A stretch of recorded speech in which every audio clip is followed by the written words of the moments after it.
So tell me about COVID and your experience with this crazy disease or crazy illness per se. Yeah. For all those people out there that say it's just like the flu, for me it was not. It's it's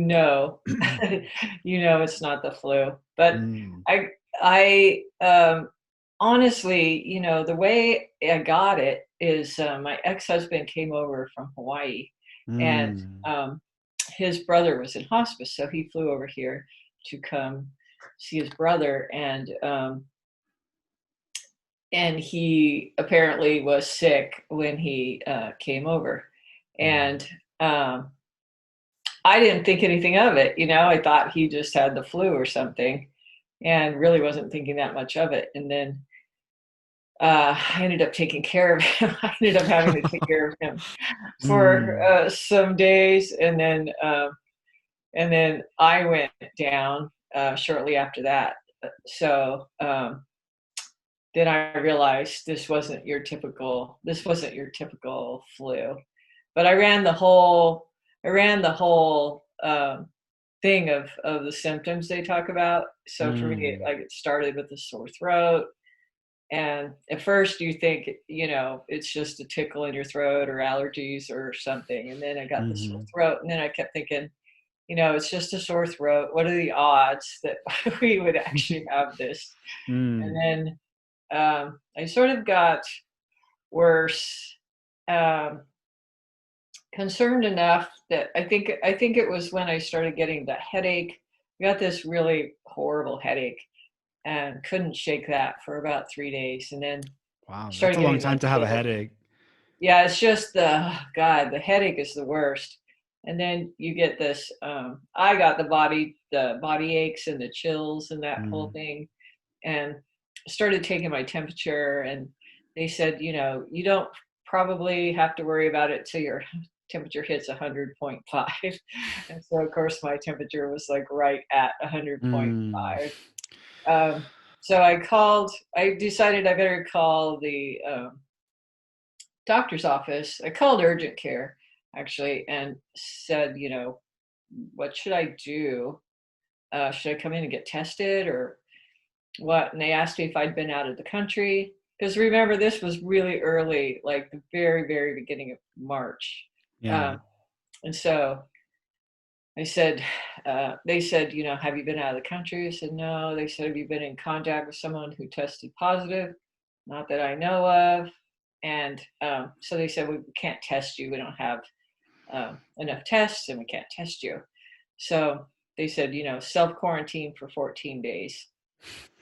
And at that point, I was really relieved because I felt so bad. I was thinking how I can't even imagine trying to sit in a waiting room for an hour. There's just Mhm, I couldn't even imagine trying to get through the ordeal of getting down there. So um, so that point, it was just sleeping, sleeping, sleeping, and then it went down into my chest and the coughing and the chest part was the scary part because it felt like pneumonia, and mm. that's when I couldn't talk and I couldn't breathe, and I just could all I could do was sleep. I just slept and slept and slept and drank tons of hot tea because hot tea was the only thing that would break up that congestion and Mhm. help me breathe a little bit.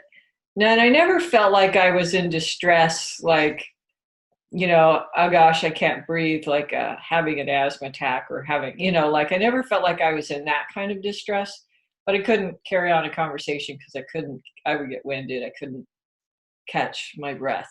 Mm. Um, so mostly staying in for the first 14 days was a piece of cake because Mhm. I really didn't leave my room. My son lives with me, and he would go to the grocery store, and he was taking care of me and um, running and getting all of the supplies and stuff like that. So Mm. Were you taking any medications like during that time, or you don't like taking meds? no, I was. I think I probably took Tylenol and stuff like that to try to calm the body aches down and stuff like that, but not really. Vitamin D. I was taking vitamin C. I was taking a lot of vitamin C and vitamin D, and Mm. trying to do that. But yeah, and my son stayed in one part of the house and I stayed in the other part of the house. Mm. And then like I'd wipe down the kitchen, anything I touched in the kitchen, I'd try to wipe down the fridge handles and anything like that. And when we talked, we'd go out in the backyard. We'd go out in the backyard. We'd meet in the backyard. When I started feeling a little better, we'd meet in the backyard and stay 6 feet apart and talk. And that's how we would communicate until I Wow. started feeling a little better. So Did he ever get sick? he got sick, but it was like a 1 day. It was only like a 48, maybe it was like 48 hours. So I was really kind of freaking out because I thought, oh my gosh, now he's going to go down. And, but he recovered really fast. So, Yeah. and he sort of had different symptoms than I did. Hmm. So, but he had the fever and the body aches and he was vomiting. So I thought, well, maybe he's got something else. Mm. Still don't know for sure with him. Yeah. It's kind of irritating. Like it's irritating because you have all these people out there who are saying that this is not a real virus, or this is like just like a democratic ploy, or this is some sort of make believe in the news or whatever. It's not a real thing. But I know people, like I have 4 or 5 connections to people who have died from the virus. Yeah. So, and then when you told me when you had posted that you were sick, I was like, oh my God, this is like getting everywhere. Yeah, yeah, when it happened to me, I was just thinking, what are the odds? I was thinking, Hmm. this can't be it because what are the odds? How would that be? But then you think about how many people are out there, like I was, that didn't Hmm. get tested, that were walking around, before they realized that they had something going on, or all these people who Mm. are walking around that are asymptomatic and everything else. So it is kind of scary. I haven't seen my parents. My parents are elderly. They're in their 90s. And so I haven't seen my parents in 3 months because I'm terrified to go over there. I just don't want to go see them. Hmm. I've been doing a lot of their grocery shopping and just drop their stuff on the porch and leave. But I'm really, really, afraid of going over to their house. But I have friends that have lost people, and um, I was thinking today because I have a cousin who's in the hospital, and none of us can go see her.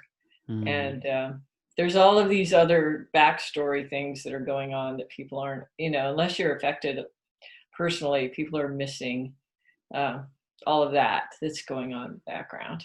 Yeah. Well, we talked, like Ed and I have talked about that. And he's like, it shouldn't take us personally being affected to care about people or to do what we have to do for the majority of our population. It's like right now we've got all these people who are basically acting as if nothing's happened. It's, oh, it's a perfect day and the sun is out and we can go out and do stuff again and party like crazy people. And in my mind, I'm thinking, what is wrong with y'all? Like, I can understand whether you believe or don't believe, or whether you have this idea or that, or if you want to politicize it.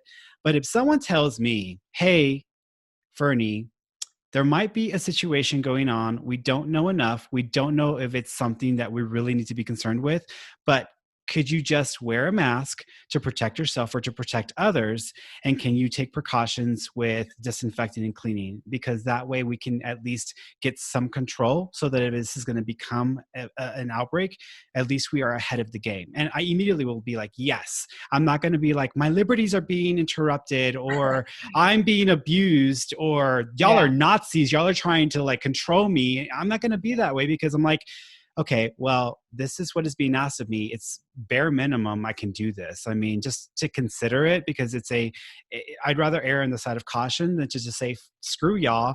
Y'all don't know what y'all are talking about. Y'all are trying to control us and Nazi us. And that's not where my mind would go. yeah. So like, have you had the same kind of reaction or the same feeling? Yeah, and I've been trying to put that out there to people. It's like, for me, just my personal experience is like I don't get sick. I get freak things. I get Mm. I get freak accidents and stuff, but I don't get sick normally. I don't catch the flu. I don't catch colds.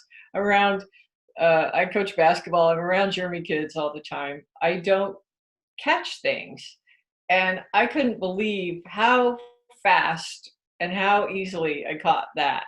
Um, Mm, and it's they were saying is that none of us have built up an immunity to it. That's why you get it, yeah. because you don't have any kind of immunity to it, and they don't understand exactly you know how it's being passed. And Hmm. because there's all these unknowns and everything, it's just like you know trying to be responsible. And even me, even though I'm pretty sure, I may be immune, I still wear a mask and I still do all the things, um, just to keep other people safe or to make other people feel safe, or, Yeah. so I'm still going through all of those safety precautions, even though I think that I probably have some immunity. I'm still um, trying to act responsibly and, do all the right things so that I don't make other people uncomfortable. And Yeah. and what if I'm not, what if I could still carry it or pass it or whatever. So Yeah. I definitely um, I understand that people are I understand that people are frustrated. And I try to look at all sides of it, because it's like, I'm still making a living and I'm still fine financially. I'm Hmm. sure I would have different feelings if it was my job that was taken away and I was really struggling. So I understand some of that part of it, but I don't understand the people who are just like, woohoo, we want to go drink. Right. Right.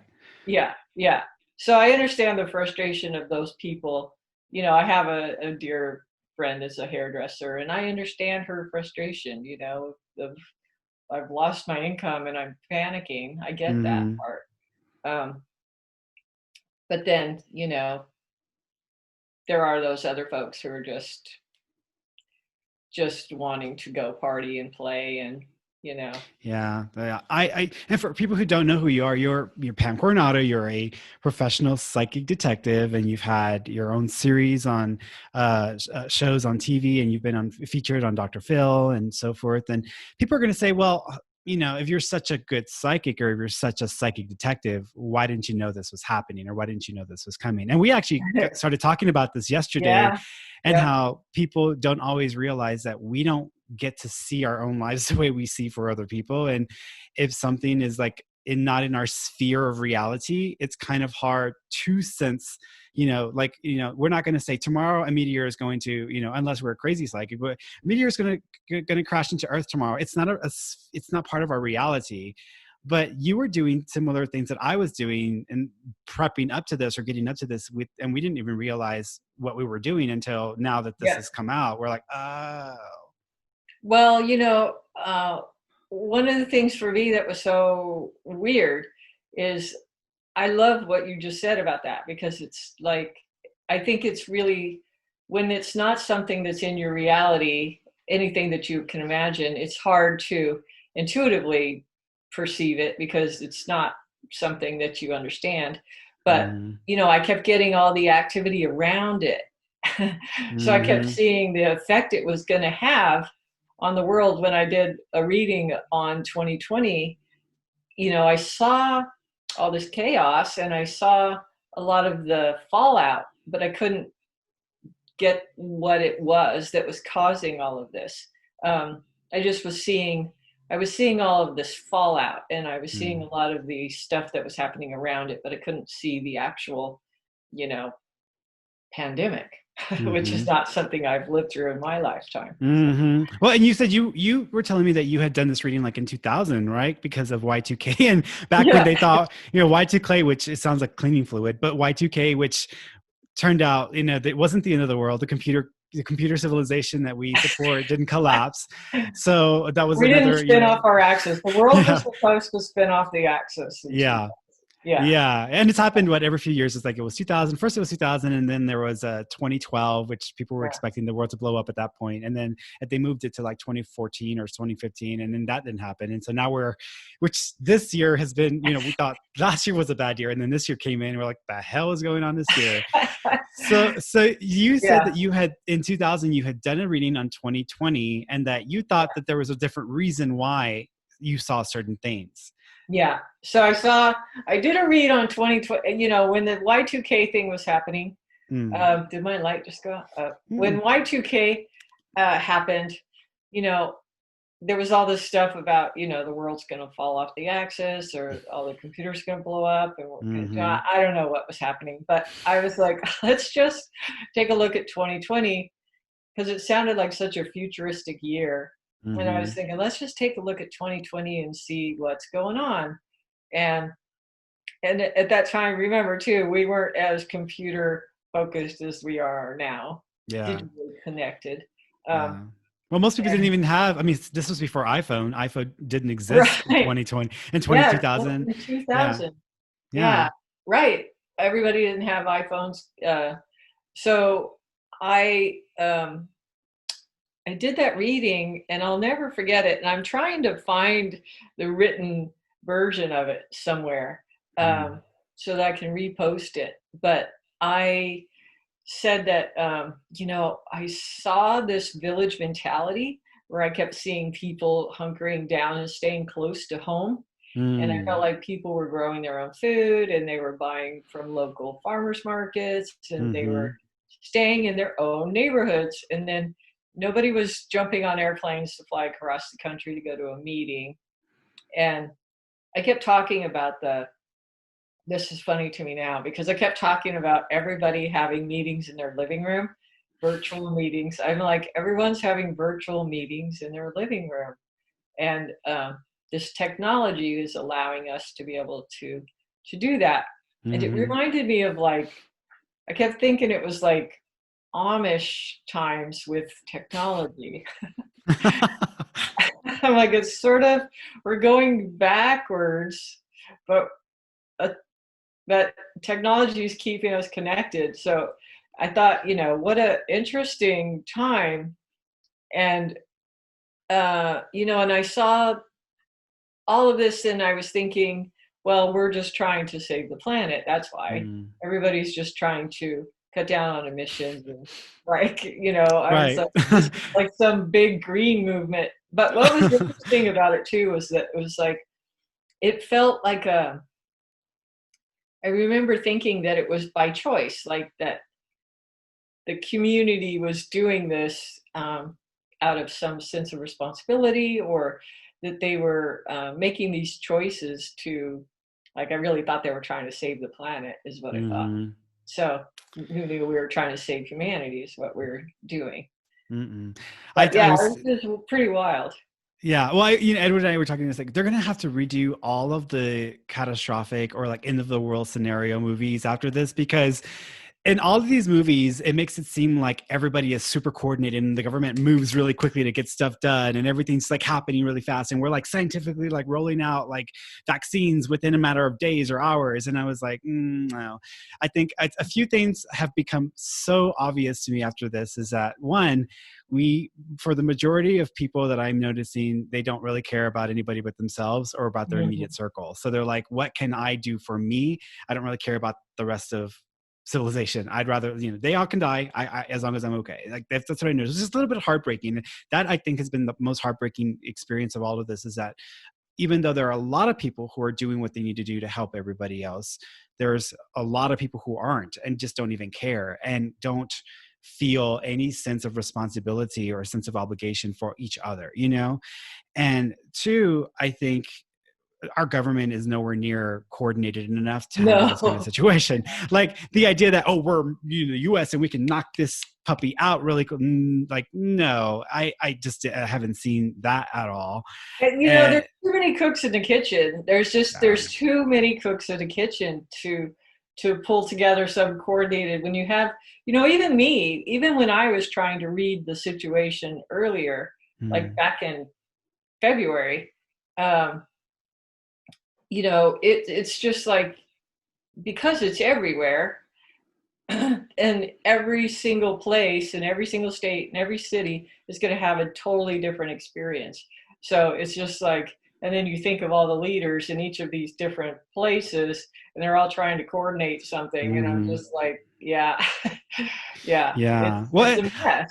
I never thought that we would politicize lives. Like I never thought it would come down to if you believe in life, you're this party. If you don't believe in life, you're in this party, you know. But at the same time, it's like it's kind of a cluster for me, because it's like, where are all the people who are like, you know, anti-abortion, you know, like, where are they here speaking up about the lives of their elderly loved ones? It's like, oh well, people can choose who's going to live or who's going to die, like, but save the babies that haven't been born yet or haven't even existed. Like we need to get our priorities in check, because I think as people, we're more concerned with ideas, and what I think we're infatuated with ideas, and we're less focused on the reality of what's in front of us and what we should do or what we need to do to help each other or to help the situation, you know. Well, I think there's a lot of denial going on.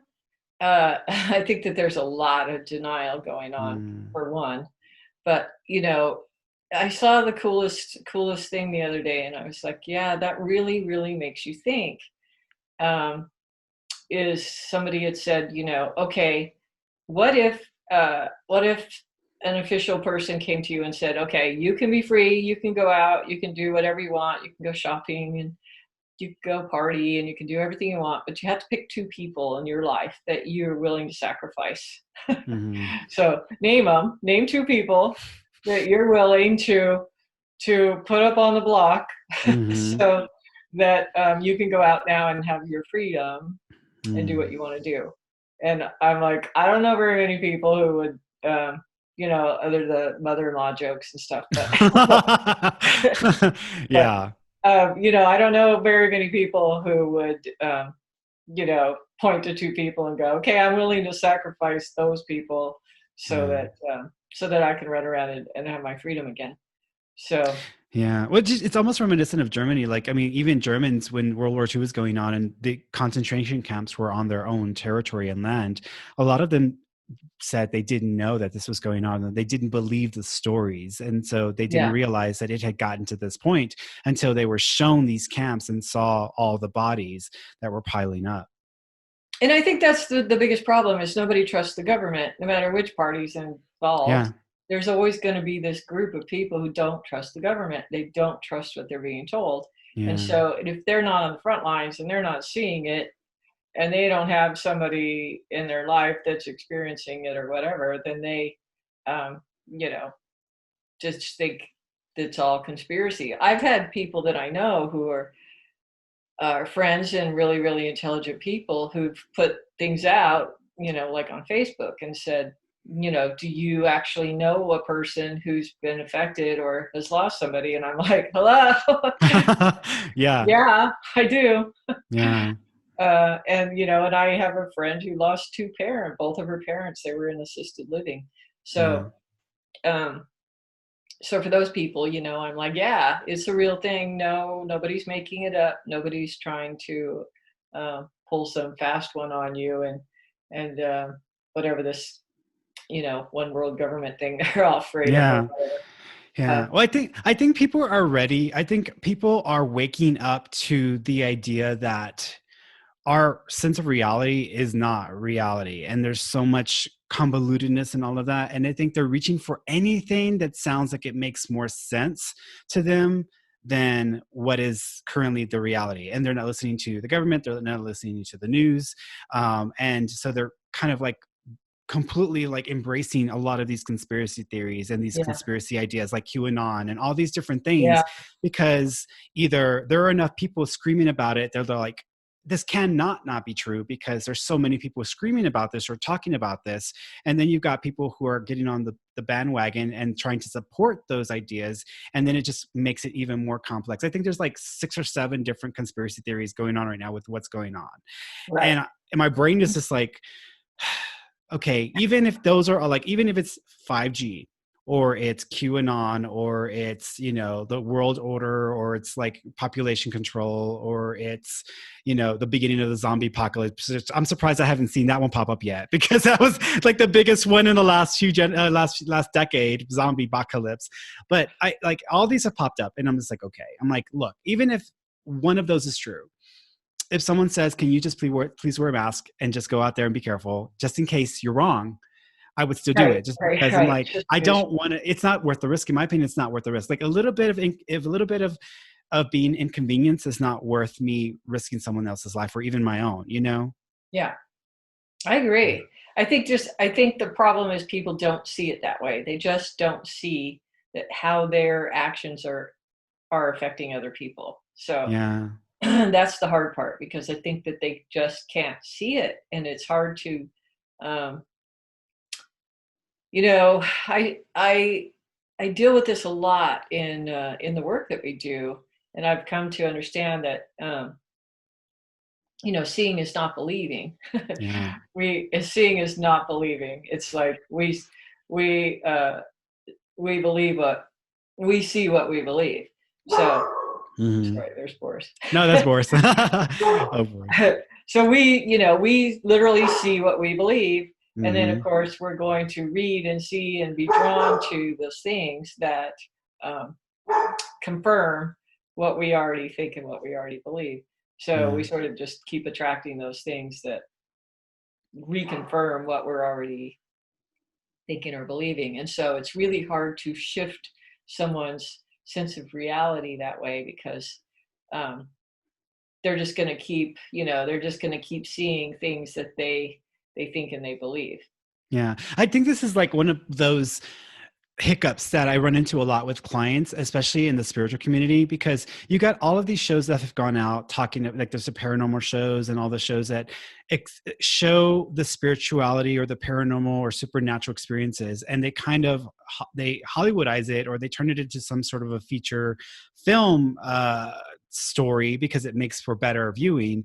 But when you actually are talking to someone who's going through stuff where they're dealing with different experiences or whatnot, what I've encountered is that people have a tendency where if they've seen a show or they've read a book or they've seen this or that, and then they have one experience in their home or one experience period, and then several years later they have another experience, all of a sudden they start to pack it into the same bag and they're like, I'm being possessed by the devil or the devil's here because this happened and this happened and this happened. And it happens a lot where people reach for these pieces and they seem like they go together, but then they put them together, not actually going and sifting through to see if it makes any sense or not. They just embrace it. And I think that's what's happening with the conspiracy theorists as well. Is like they're embracing all of these pieces because there's like 5 different pieces. One person did a YouTube video. They put these 5 pieces together. And then if you go looking, then there's proof there. It's like my sister, she was telling me about the 5G thing and she's like, it's coming down, boy, it's coming down. And I was like, okay. And she's like, go up to your Clorox, disinfectant wipes and look at the back. And what does it say? And I was like, okay. And it says right there, coronavirus. And I was like, well, that's weird. Why would it say coronavirus? And then Yeah, I did my homework and there's like 20 or 30 different versions of coronavirus. And what we have today is like flu or colds. Those are forms of coronavirus. So they just kind of, but people are like, no, they knew this was coming. And yeah, that's just, I'm like, well, then why would they give us an idea that this is going to help us with this if they wanted us to die? Like, it doesn't make the logic doesn't match up sometimes. yeah. True. It's true.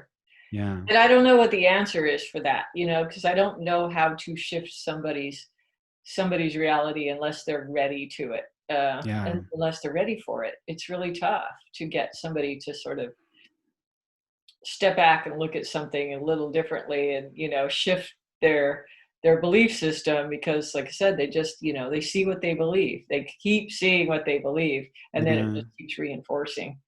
Yeah. So it's tricky. Well, that's one thing that I learned about you because I had the same bad habit before I started to take your class. Because when we took your class, in the very first time I took it, which I took your class for a good year, but the first few months I was running into the same hiccup and I saw everybody else going through the same thing where, we get in the class, we sign in and like, oh, I'm going to be this like bomb ass psychic and I'm going to like impress her. I'm going to be like the best of the best. And so you go in and then we start trying to create these narratives or stories around the pieces that we sense. And you've always told us, focus on the details, don't build a story. Yeah, And I've seen it over and over again. Ever since you said that, it's almost like that shifted the entire trajectory of the way that I do psychic work because I always would sense one little piece of information that was accurate, but then I would build an entire story or story narrative around. around it. So then when you hand that over to a client, if the story doesn't hold, it collapses in. That one little piece gets lost in the shuffle because the entire narrative fell apart and didn't happen. It's kind of like this, it's kind of like this pandemic. It's kind of the same thing because it's like I was seeing a lot of these pieces, um, and then I was trying to make sense of it. I was like trying to guess what would be causing all of this to happen. Yeah. So instead of just putting it out there of, here's what I see, Mm. and leave it lay there, I see this and I see this and I see this, and just leave it alone instead of trying to come up with the cause. Mm. And it is funny too that I really resisted seeing the cause for some reason. Um, Well, I mean, if you were going to get sick, I mean, it's possible. I mean, this is a freaky situation, just all in general, because there were so many unknowns, and just you see it on the news, and it sounds like it's the end of the world. And for some people, it is the end of the world because there are people that are dying. But like, this takes me back to when my friend Chelsea died, because I did a reading for her like 7 or 8 months before she passed away, and in the reading, I kept picking up on all these bits and pieces around her passing, but I didn't actually see her pass. But when yeah, I remember one significant piece, I said, I don't know what's going on, but I feel like something is drastically happening at the end of the year, or something really impactful is, I feel like your family's really sad. And it's almost like it feels like they're mourning, but I don't know who has passed, but it feels like they're mourning. And I keep seeing your mom in the hospital. She's sitting in a chair and she's crying. So I don't know if this is something that is affecting your mom or if this is affecting somebody else, but I keep seeing this vision of her. So maybe this is your mom. So I just go get your mom to go get a checkup. Just have her go get a checkup, because I don't really know. And of course, her mom went, got a checkup, and everything was fine. Well, fast forward at the end of the year, we were told that Chelsea had been hit by a drunk driver. She was in the oh, hospital. wow. She was in a coma. And when we went to the hospital, I walk into the area that her family's at, and there is the exact visual of her mom sitting in a chair crying, and me going in there, and they did. I mean, she passed away and they mourned her, but I could not grasp it. And I was so mad at myself and angry, because I was like, why didn't you know? You could have stopped this. You could have prevented this. But I think it was because I cared so much about her that was kind of like a barrier or buffer there that Yeah. kept me from seeing that detail. Not only that, but some things are meant to happen, and we Yeah, are like how are you supposed to stop the drunk right. driver? Right, exactly. And even if you had seen the coronavirus, who's going to listen to you? Even though you have an amazing record, you've had, you've been validated plenty of times on public television, but also you've been working with law enforcement for years, and people may not know that's why you have all of those badges behind there, because you've been working seriously in this industry for years.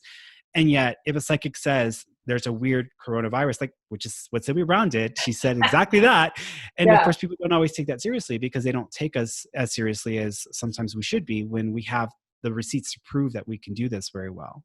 Well, it's just been a really interesting ride too for me, because I had to make a call about a conference we were planning, and this Mm-hmm. was the conference was supposed to happen in March, and Mm. I'm still laughing about that for me because I chose this specific date, March 2020, thinking it sounded like a really cool date Mm-hmm. for our 20th year anniversary. So I was thinking March 2020 is really cool, and then as this all started happening, I had to decide if we were going to go forward with this conference or not. And this was early back in February. I think it was February, early February, we were having this discussion, maybe Mm-hmm. even earlier. And it had barely even gotten over here into the US yet. I think we had maybe a handful of cases, maybe three or Yeah. four cases in the US at that point.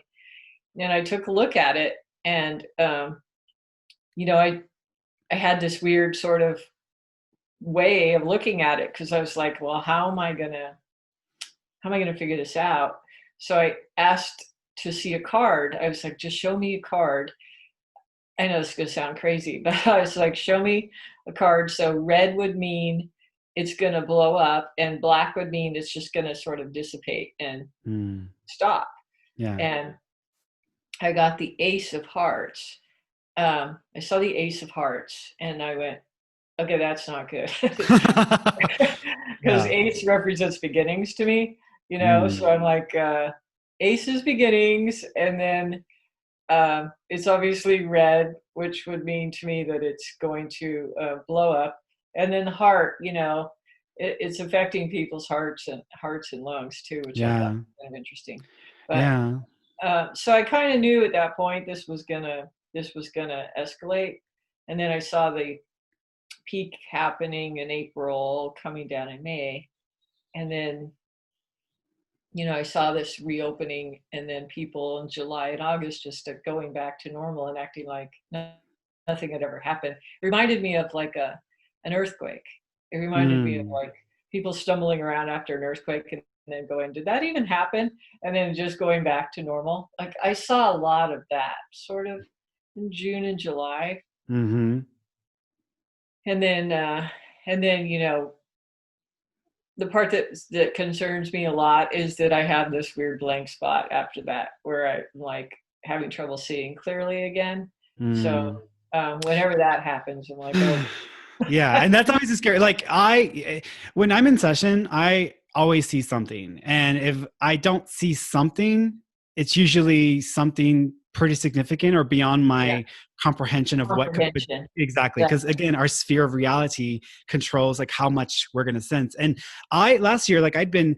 Uh, prepping in a way where I didn't realize, because I mean having the house here in Santa Fe and being here and so forth, I mean we have more space here, way more space than we did in our house in Houston. And I started buying like a bunch of extra supplies, and I bought a solar generator. I was buying all these crazy things. I wanted a freezer, and even then my partner was like, why are you buying all this extra stuff? We don't need all this extra garbage. Like we are going to become hoarders if we start to buy all this extra stuff. And I'm like, yes, but what if one day something happens and we are cut off and we have to survive? He's like, what is the possibility of that ever happening? I was like, I don't know, but I don't want to be caught off guard, and this makes me feel better, and we'll go through it. So if anything, I'm just going to buy stuff earlier in the year, and then we'll go through it through the year, so it doesn't matter.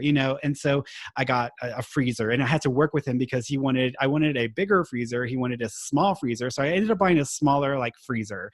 And so when all this started up, he was like, oh my god, we needed to get this and we need a freezer. And I was like, well, we bought a freezer. He's like, I feel like you should have bought the big one. I was like all these different things that were happening, and I was like, this is what I was picking up on. Like this is probably what was underneath the surface of my psyche. I just didn't understand it.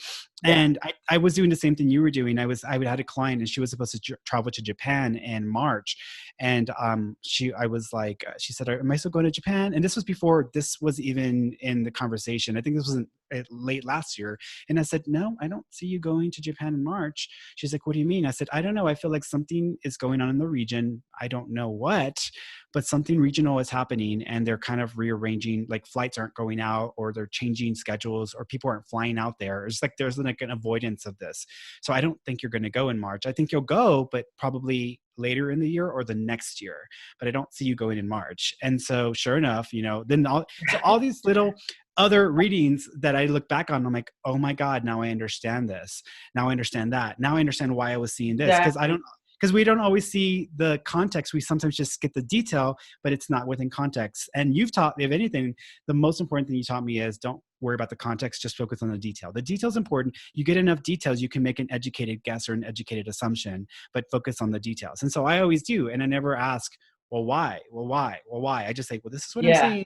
So, that's just such an important thing for people to understand about intuition too, and the way it mm-hmm, works. And I always say this in one of my classes. It's that it reminds me of how when you have a 3-year-old child, you're yelling at them, stop, don't run into the street. You don't mm-hmm. have time to explain to the child why they can't run into the street. You're just telling them, no, don't do Mm-hmm. this. And so a lot of times our intuition is screaming loud to us, don't do this, don't do that. Yeah. And it's not going to explain to us why. Mm-hmm. uh, it's just, here's the thing, don't do this, or whatever. And so sometimes for me too, I knew with the coronavirus, I knew I was going to be okay, because if I had felt compelled to go to the hospital, I would have gone to the hospital. You know what I mean? Mm-hmm. Like I knew I was going to be okay. I was sick, and I scared the bejeebies out of my entire family. Yeah. I Yeah. mean, I scared the bejeebies out of my kids, but I knew internally, I knew though that I was going to be okay. Yeah. Um, but we um, intuition doesn't provide the why a lot of the times. It just doesn't. And so Yeah. it's sort of like if you can just trust what you're getting and trust um, the messages and not have to have an explanation or have to have fill in those blanks because we all want to fill in those blanks so bad. Mm-hmm. So because all along this crazy journey, it's been that way for me too. In all my private readings I've been doing, it's like I kept seeing all kinds of stuff for people and not understanding um, why, just like you said, Mm-hmm. something's going to happen. I got that too for somebody who was going to go to Japan in April. And I'm like, Mm-hmm. eh, I don't know. Mm-hmm. I know. And a lot of that I was getting a lot of that kind of stuff too. So, um, I think I had mentioned to you too that I had seen a large gathering for Paul Selig. And I'm like, I don't know. I see thousands of people. I see thousands of people Mm-hmm. coming for you. And he goes, well, what do you think would cause that? And I'm like, I have no idea. Yeah. Yeah. Yeah. Well, that connects me to like the idea because I've been seeing a fracturing happening within it's almost like it's almost what we're seeing in all the different groupings. Like in the political spectrum, if you look at the Republican Party, there's fracturings happening within the Republican Party. On the Democratic side, fracturings happening there. On the spiritual side of everything, or uh, uh, our spiritual groups, there's fracturings happening there. And I find myself relating more to people like you and like Paul, because I feel like there's so many people who are spiritually minded, but I also think there are a lot of people who are spiritual who have a complete disconnect with reality. And it's almost like, look, guys, we're here on planet Earth. We live a human life. We're going to continue to live a human life. What if there is an ascension? Great. But I think it's an internal shift. I don't think that, all of a sudden the trees are going to vibrate and we're only going to see energy and vibration and color. Like, I don't think that's all happening. I think we're still a physical planet. We're still going to continue to be a physical planet with a physical body because this is why we're here. It's almost like being actors in a play. If you need to have a platform to express your art, to play all these parts, then you create the stage, you create the playhouse. Why would you go through all that trouble of creating a playhouse as actors, soul actors and personality bodies? Why would you go through all that trouble if you're going to want to burn down the playhouse, or you don't want to use a play? Like, it doesn't make any sense to me. Like, we're here for the purpose of being human. So like, Yeah. we deal with reality. And reality is, as humans, we still have crap we have to deal with. That's not going to change because we're spiritual. Yeah, I've always had that little bit of disconnect with some of the spiritual community Mm. because, there's two things I wanted to say that brought up for me. Because when this first started happening, and there was this sense of unity around the world, because it's like, you know, I loved that saying that was going around. It was like, we're all in the same storm. We're not Yeah. all in the same boat, but we're all in the same storm. Yeah. And there was this sense of unity, and I was sort of kind of heartened by that. I'm like, oh, okay. Um, wow, I've never seen anything in my life where there's sort of this global situation and there's this sort of sense of unity. And then it all started to fracture and people started turning on each other, and it became just as divisive as all the divisive stuff we've been dealing with. And I'm Yeah. like, oh man, now it's just becoming divisive again. Mm-hmm. And I was really super disappointed in that. But I have had my own disconnect within some of the spiritual community because we were kind of talking about the toxic toxic. Positivity. I Mm-hmm. love that phrase. Yeah. Eddie made it. He said there's a new word called hopium, which is people who base everything around, they're addicted to the idea of hope without any practical Yeah. action taken to support a better future or to take steps forward. So he called it hopium. I was like, I've never heard of that, but yeah, but I call it toxic positivity. It's like, I'm gonna pray the disease away, or I'm going to I'm I'm going to gonna refuse to posit. see it. For me, it's the I refuse to see it, and then it won't be part of my reality. It's the manifesting mindset of if I don't look at it, it can't get on me. Right. And if I refuse to see it or refuse to acknowledge it, then it can't take hold. Mm-hmm. Uh, but it is taking hold. And so there's reality. You have to deal with reality. You have to deal with Yeah. reality. And, and I've never been one, especially in the work that I do. I always think of it as like, that mindset to me is like, I see somebody over there rolling around in the mud and they're hurt, but I'm not going to go help them because I don't want to get any mud on myself. I'm not even going to look because I might get mud splashed on me. Right. Um, and that is just not me. That's not my way of being. And Yeah. so it's like, of course, I'm gonna help, and I'm gonna turn toward these things and do the best that I can do to sort of help and assist in some way. But um, I've just never understood that mindset of just don't look at it, don't see it, pretend it's not there, and then it will all just not be there. And I'm like, Yeah. no, Yeah, we can't all just go on a mountain and live up there and ignore the rest of the world because I mean, yeah, you can practice spiritual philosophies, but you're not really changing the vibration of the planet. I mean, the Dalai Lama still travels around doing lectures and talking to people and answering tough questions because he knows that is his calling, that is what he's meant to do.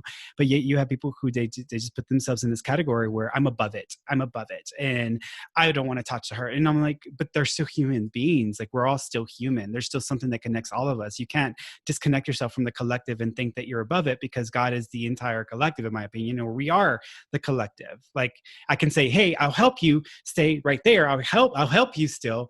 You don't have to like be all buddy buddy with the people in the mud. You don't have to have a mud fight to help somebody, but you yeah, can still throw a towel at them and say, hey, get the hell out of that and wipe yourself off because you are a hot mess. yeah, Mm. yeah, So I've been with the election or with the impending election. And I just put out an article talking about the problem with psychics prophesizing the future and politics and all of that because it's not so clear cut. And I don't want to be stuck in the same issue that a lot of psychics were stuck in with the 2016 election, where everybody was like Hillary's going to win, and that yeah. didn't happen. And I'm like, and I think it's because people their own personal bias took Virus over. anyway. Yeah, Yeah. absolutely. And so with this one, I've been avoiding tuning into it because Me I too. care too much. Yeah. It's like I care too much. There's just no way I'm going to be able to like tune into this clearly. Yeah, But I saw something a week ago that immediately got my attention. And I was reading for a client and it said, I feel like there's some big changes with your company or your organization coming up towards the end of this year. And I feel like it's almost like the CEO of the company or the CEO of the whole thing is no longer going to be in the picture, or they're out, and they're kind of getting replaced with someone else who can bring, because they feel like the CEO's made a mess of the company, or they've misappropriated funds, or they've done some really shady things with money. So they're stepping out of the organization. I don't even know if they may even be legally in trouble because of what they've done, but somebody else is coming in and it's going to kind of clean up some of what's going on, and the company is going to go through an expansion mode. So they're going to go through a lot of growing, and they're going to basically invest money in adding more jobs or adding more opportunities to the company. But at the same time, it's like there's 5 major components of the company that are getting restructured, and it's almost as if everybody that's been running things is just going to kind of be transitioned out, so that things will start to kind of be more better cooperation, better communication, better alignment with everything. And I was like, so I don't think your job's going to be affected, but I feel like whatever's happening at the top is definitely going to affect everything in the company. But it feels like everything runs better, but it might take a few years for all these changes to take place. But I feel like it might be, it might be better. So she was like, oh, cool. Okay. And so she was like, well, I work for the government, and our CEO or my boss is essentially Donald Trump. And I was like, oh, and I was like, okay. And I was like, well, then, so at that point I started to like, okay, well, and I had to go back and have to think about all those pieces. And so that's the first real piece of something that I'm seeing, which is I'm seeing around it, but I'm not actually seeing yeah. it. So I was like, okay, well, that's interesting. So It's really what the only way to see around some of these um, items that are so emotional and touchy and controversial and everything else. Mm-hmm. Everybody has their own super strong bias one way or another, or Mm-hmm. it's really, really hard to see things from a neutral space. So that's happened to me a couple times too, where I saw some backdoor. I Mm-hmm. saw it through some unexpected way that I was dealing with a client or something, and then I saw something happen over here, and it's like, oh, okay. Um, so a lot of times that's the way we get around our crazy logic defenses that we have in place. Yeah.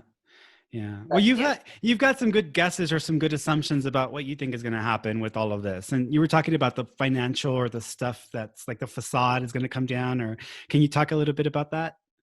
yeah, I always saw, like I said, it's this is such a weird year because when I did my reading on 2020 just back in January, keep it feels like we've been through a marathon already, and it's just Hmm. it's not even June yet. But which is just hard for me to believe. But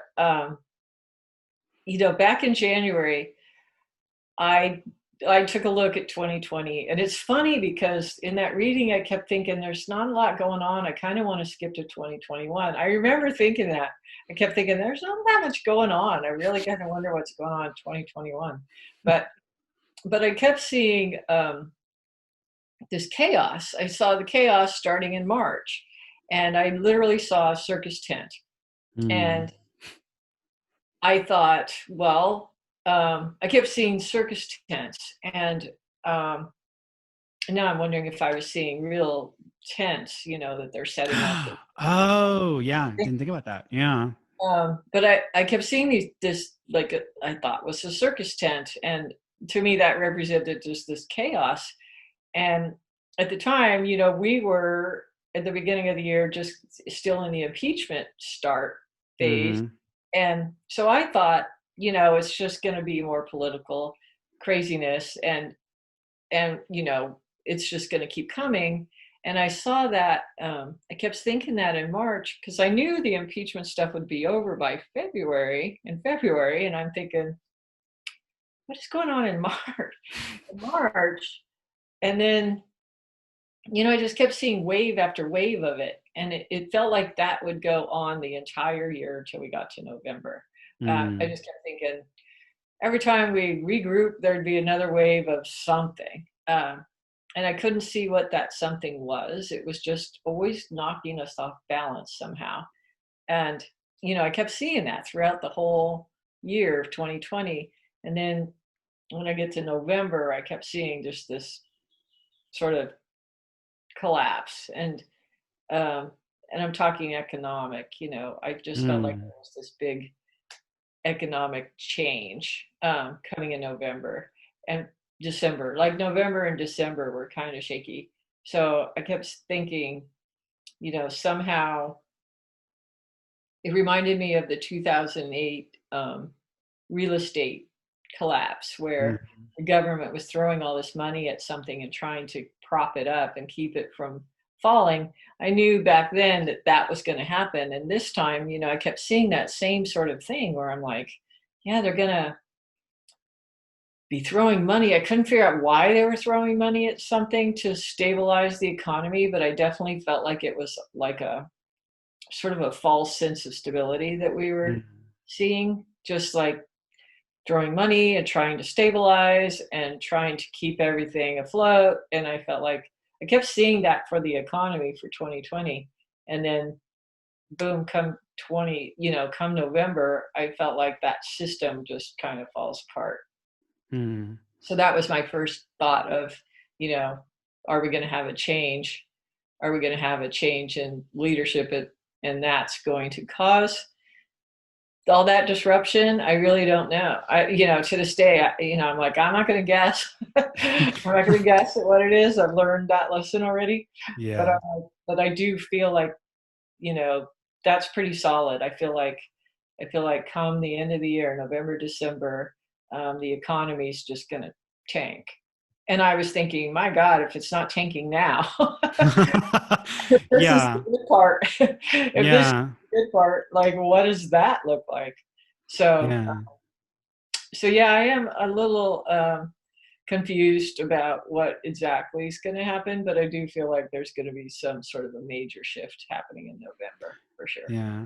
I got the feeling that because everybody's right now they're focused on what's happened with the economy in the last couple of months. And I felt that the ramifications of what's already happened are going to continue to roll into the rest of the year, and things will kind of be affected slowly throughout the year once things catch up. Like I've been telling people that that by the end of the year we would essentially have some form of like standardized healthcare that everybody would essentially have, because with this, the insurance companies, and I mentioned this back in like in March in one of my videos, that the insurance companies, the health insurance companies, were basically going to like start to tell people no, like we're not covering you, we're not going to pay for this, we're not going to pay for that, because they were going to start to see that they were going to be paying out more than what was coming in to support that. So they needed to kind of reduce what they were paying out.